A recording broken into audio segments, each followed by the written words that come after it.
Welcome, Idris. This is Dr. Osama Kashwa, and today we're going to talk about the change management.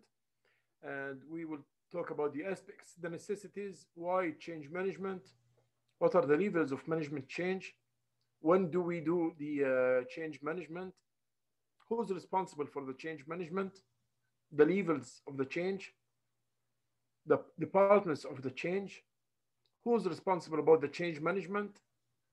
All these topics and the others we will talk about in those videos. Um, okay, let's start now and let's go to where we come for. The first one here, let me share the screen, is, so some of those, my dears, we have handled before, and some of them, well, this is a very good reference, so I prefer always to work from this about Ryerson University. And here we go.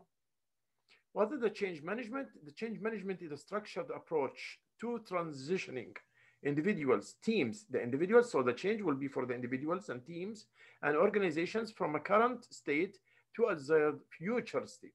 So the change is about the future, it's not about the past. What we're changing for the better, not for the, okay. And fulfill or implement a vision and a strategy. And I have showed you before, what do you mean by vision? What do you mean by strategy? What do you mean by policy? What do you mean by rules, programs, procedures? We said the main thing, the vision, it's like what you want to be. And it's just one expression in about 3-4 words or a phase, a small phase. It's including where you are, why you are there. And from there, this goes the strategy. Then the strategies goes to the divided into the policies. Policies means moving into action or taking the first steps to change the strategy into real action. Then after that, rules, policies, and procedures. And we said about the rules and procedures and programs.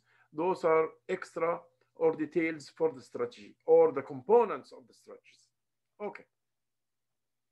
So the change management here, like we said before, we have strategies, we have structure, we have procedures, we have technologies that deal with the change. So those is about it. Okay, change starts with a vision. Like we said before, there must be a vision for you. There must be a vision for your company or your organization.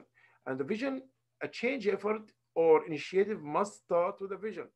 Whether a change is prompted by external political, economical, social, or technological environment or internal factors. So if the change comes to you from outside, like changing in the government policies, like changes in the social rules, like changes in the economic situation, or whether the change is coming to you from inside your own company, which we call it internal. So we have two sources for change. We have an external source of change and we have internal source of change. So internal means from within the company itself, inside the company. Like as example, the policies, system or structure, the creating, okay, those are things. And also in between the workers and the employments and the employees and the employer, the relationship between them, any kind of a change that needed for a better performance for the organization.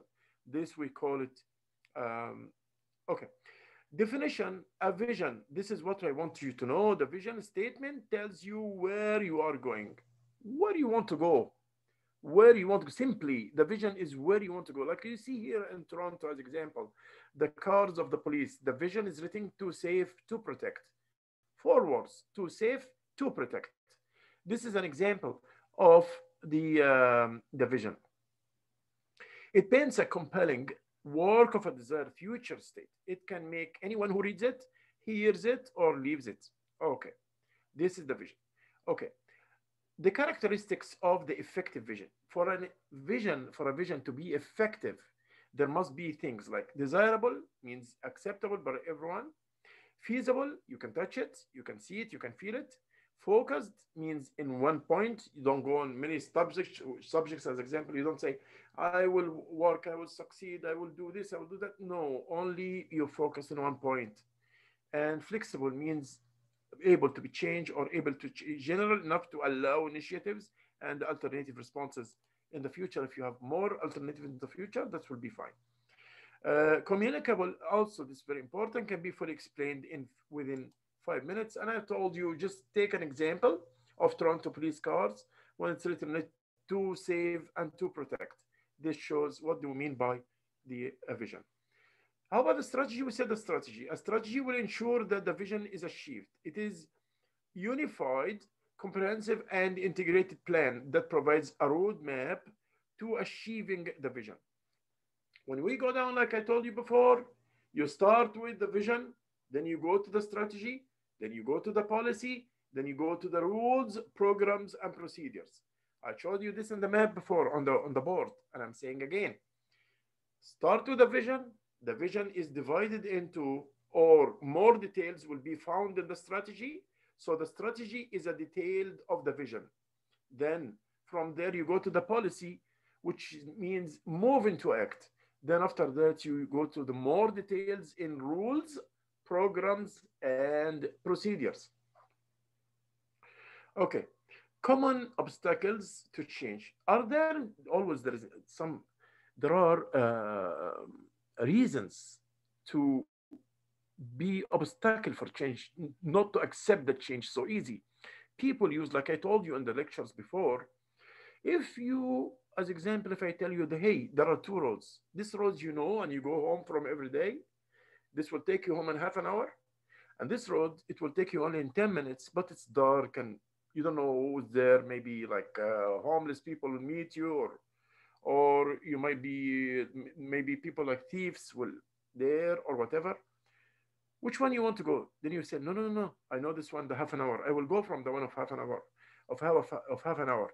I won't go from the one which is very long because it's dark and I don't know it.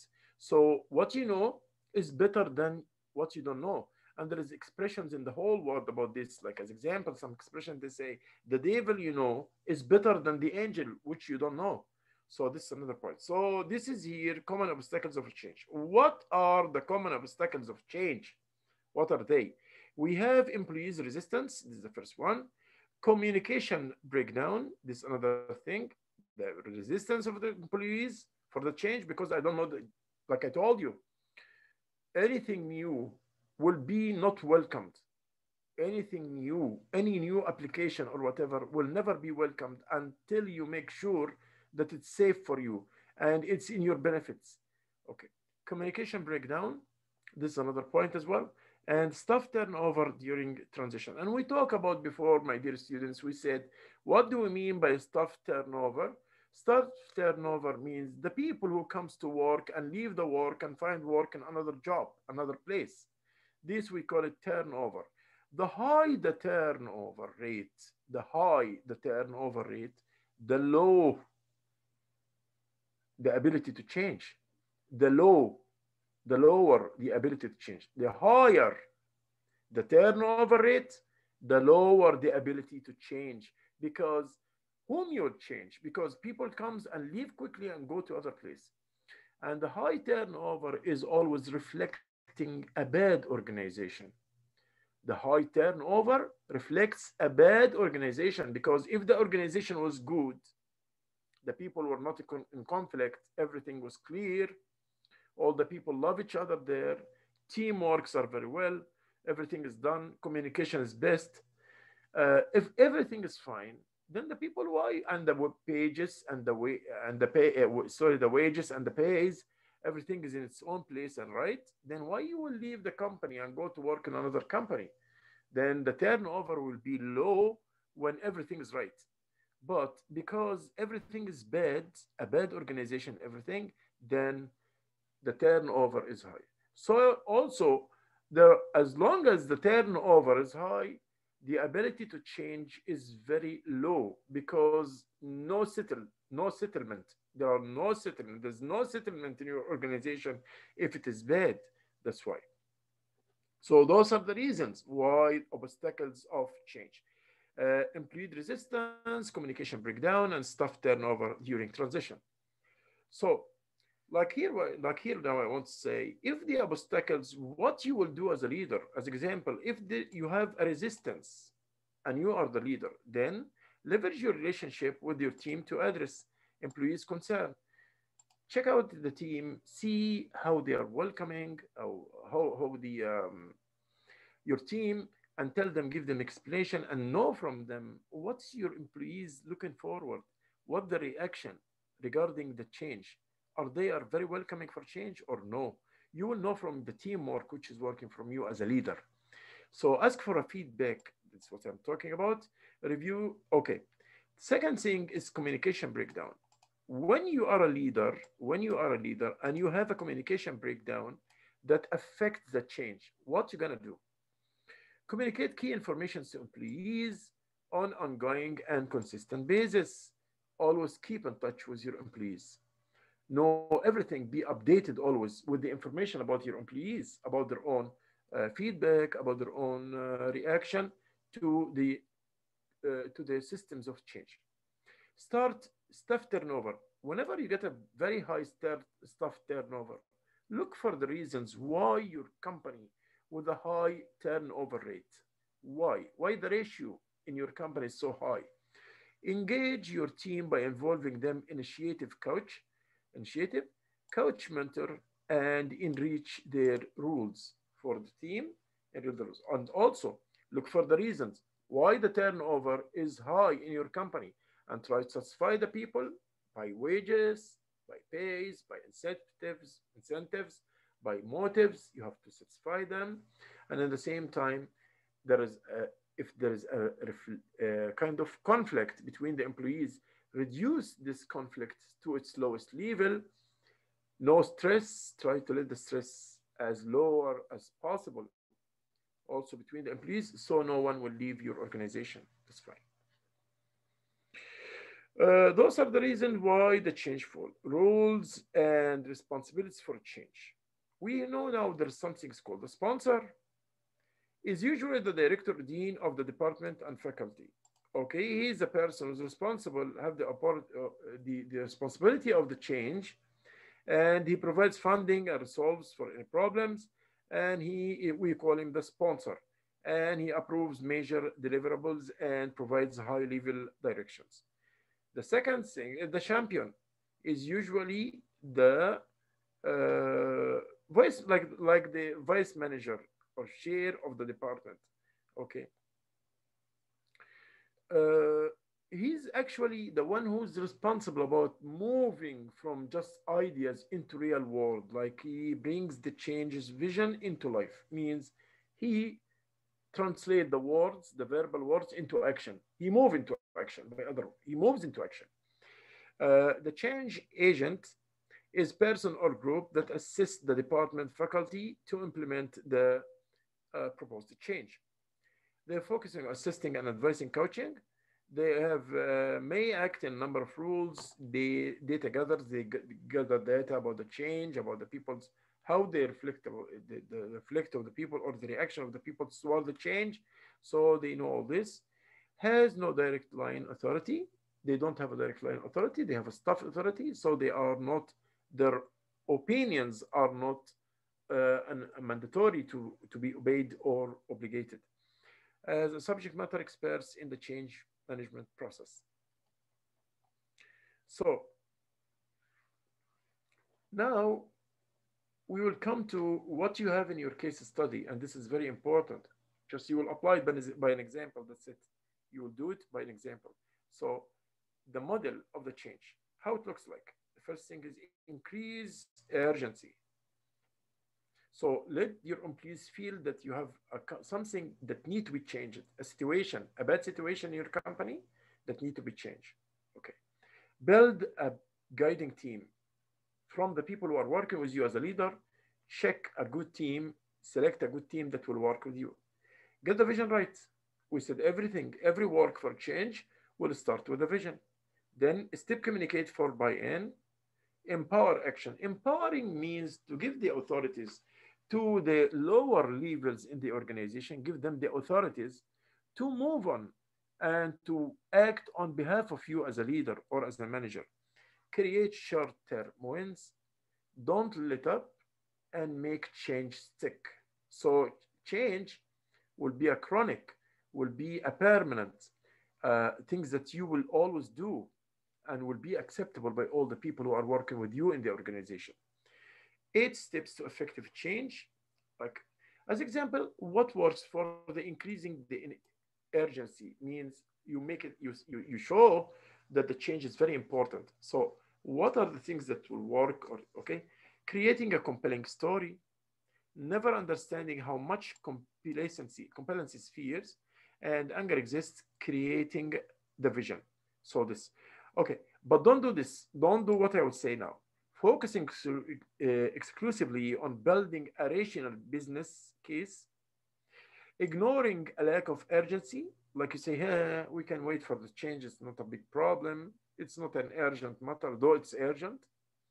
Thinking that you can do a little if you are not a leader. Uh, we will say the change is not only the responsibility of the leader, but the responsibility of everyone in the organization because it's accepted by the lower levels as well. So they share and they participate in the change process. So thinking, don't think about yourself. As long as you are not a leader, you'll say, hey, what's my business? My opinion will never affect anything. I'm not the leader. The leader is the one who's having the responsibility to change. So don't think like this, because when you think like this affects on the urgency of the change. Build the guiding team. Uh, so you will have a team, like we said, and this team, there must be points that you focus on and points that you will avoid. The points that you will focus on, showing the enthusiasm. You must show them that you need as a leader and you are a pioneer for them and sole model. You show them that you are very enthusiastic, very enthusiastic, having a feeling of you must do the change that you must do. So they will imitate you. But if they found you that you are hopeless and you don't want to change, then they will imitate you. Like they will be the same thing. Okay. Modeling the trust and teamwork needed in the group. But don't do this. Don't do what I will say. Guiding a change with weak task, like, okay, change is okay. If it happened, that's fine. We are good. Like, all this does not work. So you have to be very enthusiastic in the change. You are the leader, so you have to work on it to make the people also have the enthusiasm to change the change itself. Not confronting the situation when power centers undermine the section of the right team, trying to leave out or work around the head of the unit to be changed means it's all belong to the enthusiasm. When your enthusiasm is weak, then the results of change will be very low, or maybe there won't be any change as long as you are weak and as long as you don't have enthusiasm for the change, you don't have a willing and the ability from inside you for the change itself, then this will not be enough for the change. You must have a strong willing for the change itself. Get the vision right. This is the third thing. Okay, the vision, like we said, where I'm going, what I want to do. It's a small sentence, like we said before. What works? Trying to see literally possible futures, vision that are so clear. We said before there must be some terms or conditions for the right vision, characteristics of the right vision. Clear, not vision, alternate, and flexible. All those are things that must be in the vision itself. Very simple, very focused. This is for the vision. Okay. Vision that are moving, such as a commitment to serving people. Like I told you before, the vision of the police of Toronto to serve, to protect. This is a vision. Okay. What does not work? So don't do these things. Don't do what does not work. Assume that linear or logical plans are budget alone, overly analytical, financial based vision exercises. So don't put your vision under restraints. Like as example, say, we are there to expand, to help the people, but based on our own financial abilities. This part, no. But yeah, we are there to help. We are there to empower the people. We are there to expand business. That's fine. But not we are there to expand business based on our abilities and based on our financial standing. This, no, not acceptable, this part. So about the step four, communicate for buy-in. So they must be communicated, the vision must be communicated to the organization. So like you are promoting your vision, like you are promoting, but you promote it with enthusiasm inside you. You are promoting the change. You are showing the importance of the change to your employees. You are showing them how far the change is very important. Okay. What works? Developing a communication strategy, keeping communication simple and heartfelt. Heartfelt, you feel it with your heart. You feel it. It's not only fake. It's not a fake smile. No, it's a matter of core. It's a matter of core inside you. You want to change. Okay, but don't do this under communicating, which can easily happen. Under communicating a weak type of communication.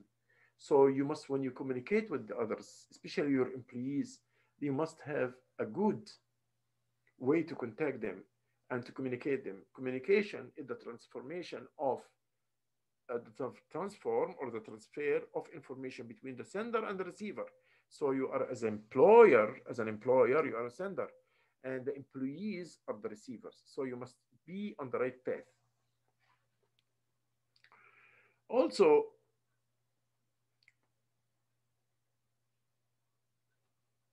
empower action, like giving the power to the people. It's a kind of decentralization, like we know. Action should be seen as removing barriers to those whom we want to assist and publish in the change effort. Removing obstacles from the ways and helping them. Finding individuals with change experience who can bolster people's self confidence with we won. That's very nice. So do this. You can do N antidotes, recognitions, and reward systems that inspire, promote optimism, and build self confidence. This is the second thing.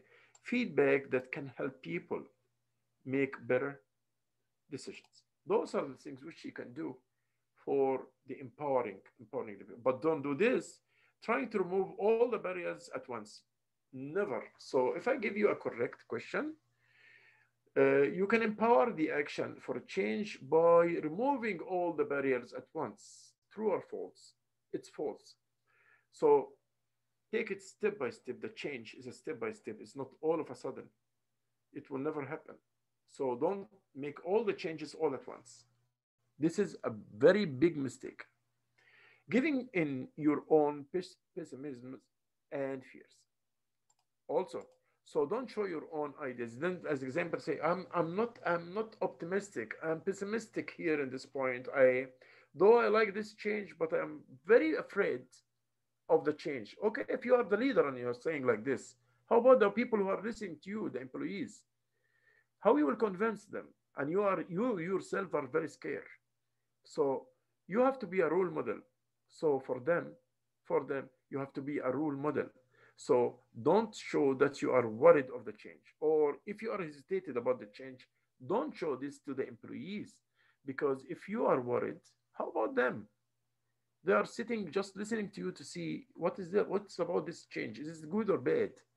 So if you do this, show them that you are anxious and that you are worried and you are the boss, then consequently, they will be very worried from the change itself. Step six, create short-term wins. Early wins that comes first. Wins that are visible. Wins that are meaningful to others. If there are change rewards or wins from the change or profits from the change or any outcomes from the change, don't wait and accumulate them. Show them first by as soon as it happened, because this will make the people trust the new thing. As example, if you have new machines and the new machines, there was a resistance for change from the employees, and you told them this new machines will increase the profits. So after this, the profits will increase your own wages and you make the change lovable for them. So don't wait, you have profits, you made by the new machines, you had new profits. Don't wait till these profits accumulate and accumulate and accumulate Then after that, you told them, after 2 years, you will tell them, see, because of the change, we have profits. No, you have to show that, as example, every month, we have today extra profits, $100,000, because we change the system from the old machinery system into the updated new machinery system. So we have more profits now. And guys, these profits will go to you in return. You will take it in return. So this will help the people as well. But don't do this launching many projects all at once. Again, don't do the whole work of a change at once. And even the benefits of the change, don't launch it all at once, because human nature is not to acquire everything in the same time. You can segment it and cut it into pieces, then launch each piece alone sequentially, each piece of benefits that came from the change itself. You can put them one by one. This will help so much. Step 7, don't let up. Successful efforts people build on the momentum to make a vision a reality by keeping urgency up, eliminating unnecessary exhausting work, and not declaring victory prematurely. So always keep on having the things well done. You did the change. You showed the result of the change. So always be awake. Be awake. Show the results of change. Be enthusiasm about the change. This will create a kind of sense for the people that the change will be desirable then. Aggressively riding what works, yourself of work that wears you on task, looking constantly for ways to keep urgency up, using new situations, opportunities, okay, to launch the next wave of a change. So you're always up to show the new change updates. Don't do this convincing yourself that you're done when you aren't. Don't cheat yourself by other meaning. Make change stick. By creating a new supportive, sufficiently strong organization culture, the change should remain. Stick means a remain for the change, means it will be for the people minds always. They will accept any new change then. As long as you put the foundation that remove the barriers for the change, then the people will accept any change that you will do in the future. What works? Telling vivid stories about the new organizations, making absolutely sure you have the continuity of the behavior. This is and results that help a new culture grow. So, by this step, the new culture of the organization will be admiring and accepting the change. So, the new culture will accept the change itself. What does not work? Trying to change culture as the first step in the transformation. No, never change the culture itself. Culture will never be changed by your behave, or one word of you will change a culture of hundreds of millions of years for mankind. No, this will never happen. This will never happen. But you change only the values or the attitudes toward the change itself. That's what you can do. Okay.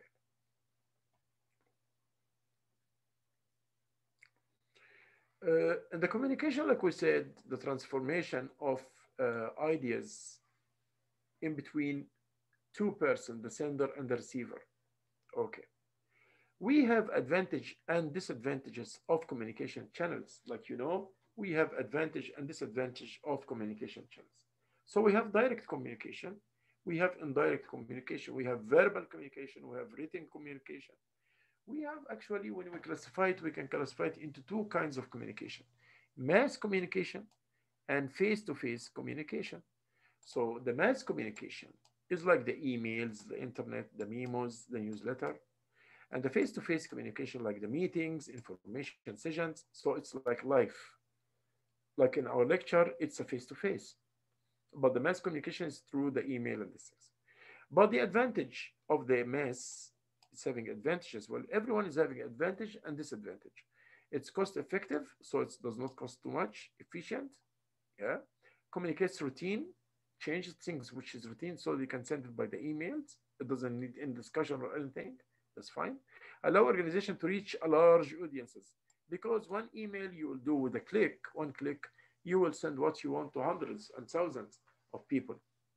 But still the email and the internet and those having disadvantages. Like what? It is impersonal because you don't send it for one person, you send it for a lot of people at the same time. So it's not face to face. Employees may not read mass communication. Sometimes we, all of us, we get hundreds of emails every day. We don't read all of them. We read some of them and some no.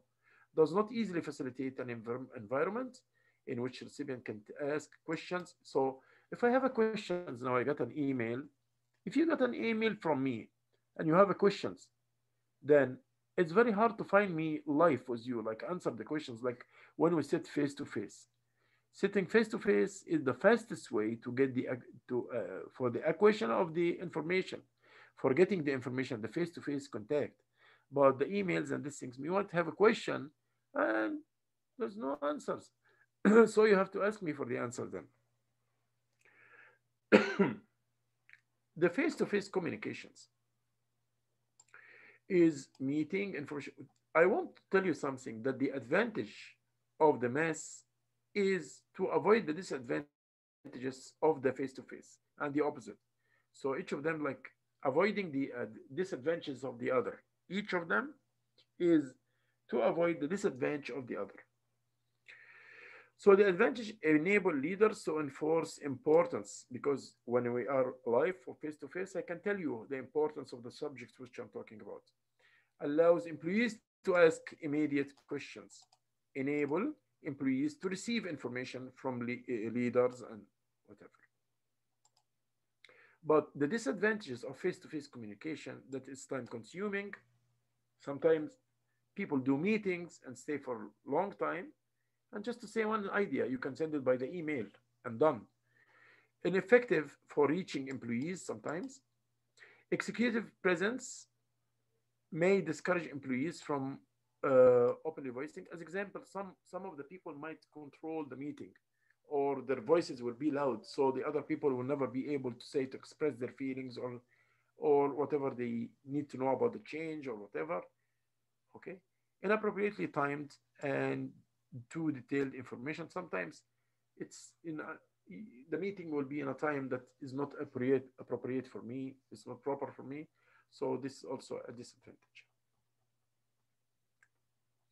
We'll come to now to managing the emotions in a change. And we talk about the emotions means you like or the hate change, or hate the change. You like or hate the change.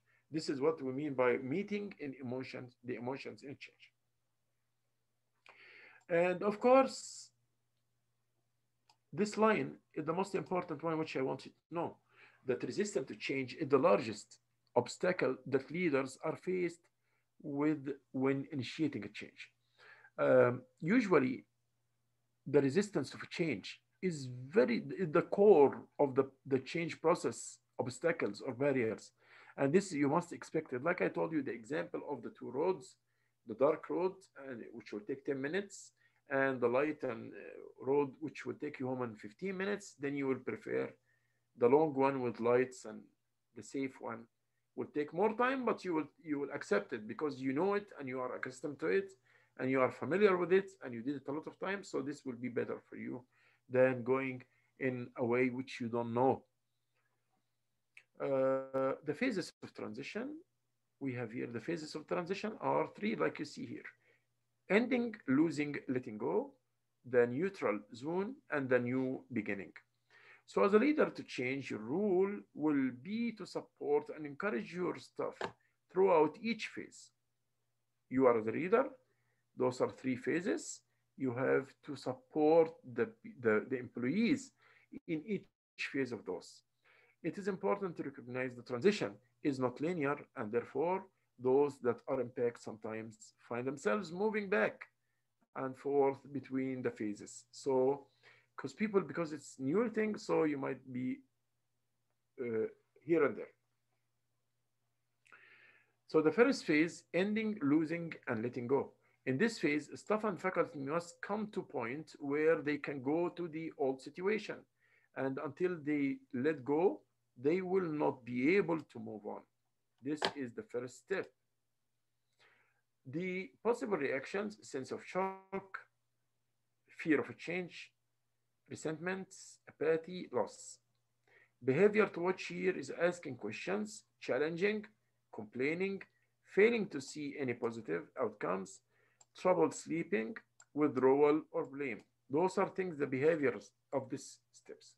But you, as a leader or as a manager, what you should do in this phase to avoid these problems.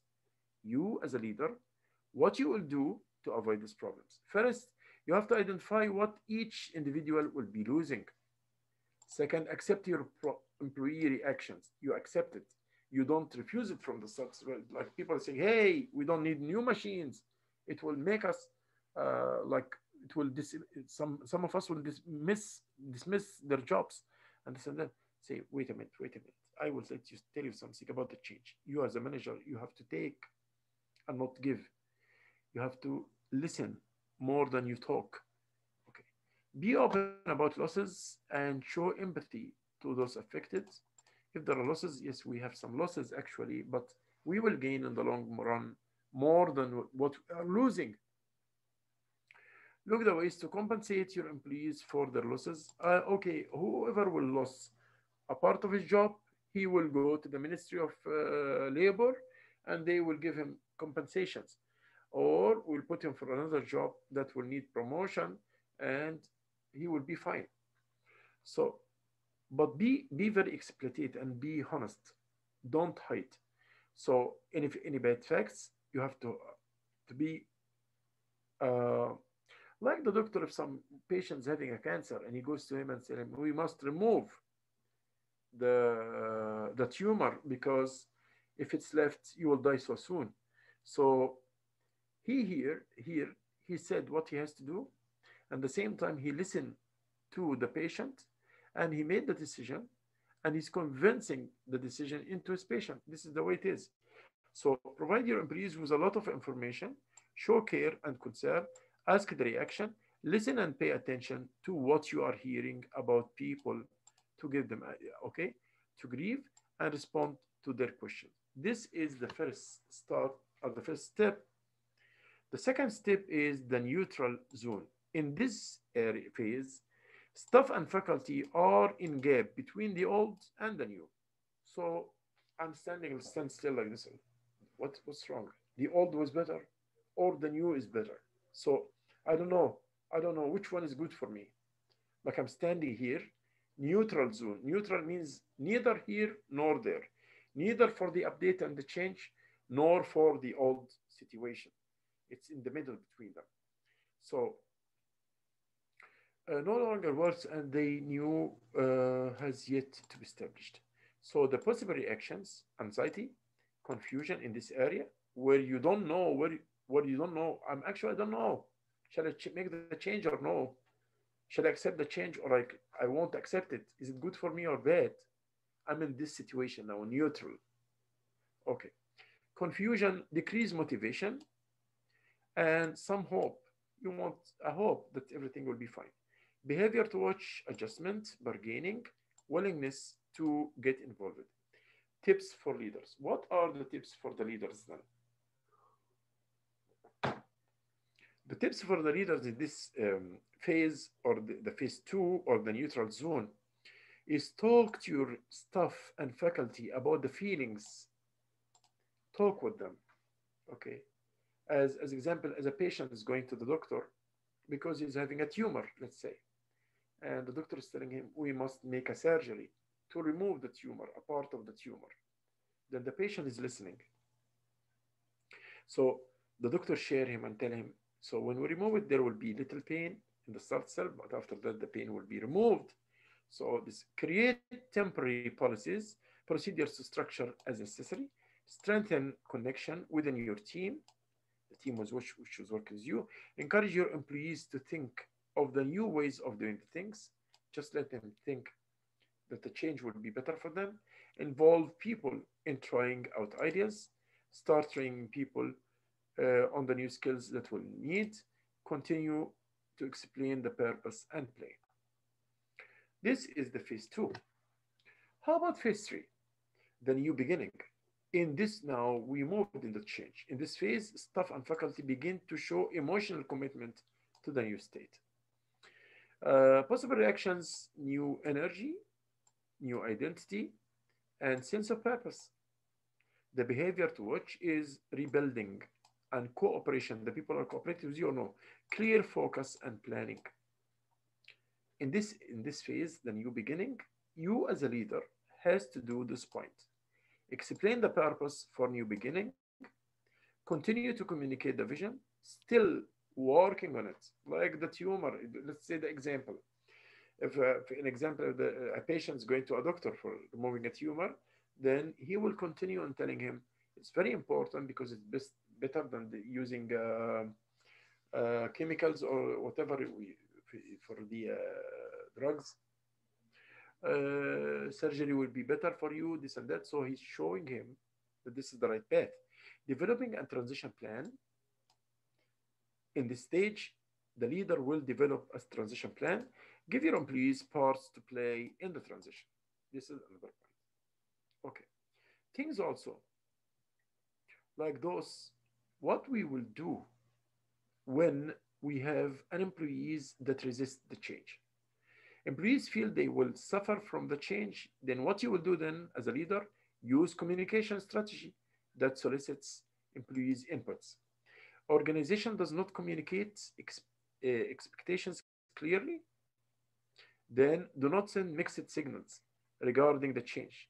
This will increase them. So don't send too much messages about the change. Be very focused one by one, and this will make them accept little by little the change. But don't send for them all of a sudden. As a leader, don't send for the employees all of a sudden regarding the change, the phases of a change, all this together. No, one by one. Go once at a time, like we said here. Employees perceive more work with fewer opportunities. Communicate clear vision. You have to have a clear vision about the change. Change requires altering a long-standing habits, identify employees' concerns, and unresolved implementation issues.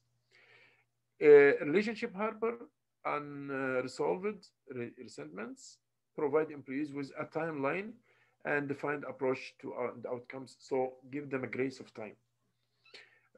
Employees lack feeling of job security. They are feeling this is very important, this one. The people are feeling lack of security, very scared of fear of the change. Then what you will do here, communicate how employees will benefit from the change. So show them the good outcomes from the change, how it will be favorable for them. Organization lacks adequate rewards process, develop procedures to address employees who will negatively affected by the change. So those are some uh, some aspects about the change itself. I wish that you understand it very well, and I wish that it was a very good reference for us to work from. And hopefully, yeah, hopefully you guys will apply this in the future when you become managers or when you come in a position of leaders and you will need to make a change. Thank you so much. You guys have a good night. Bye bye.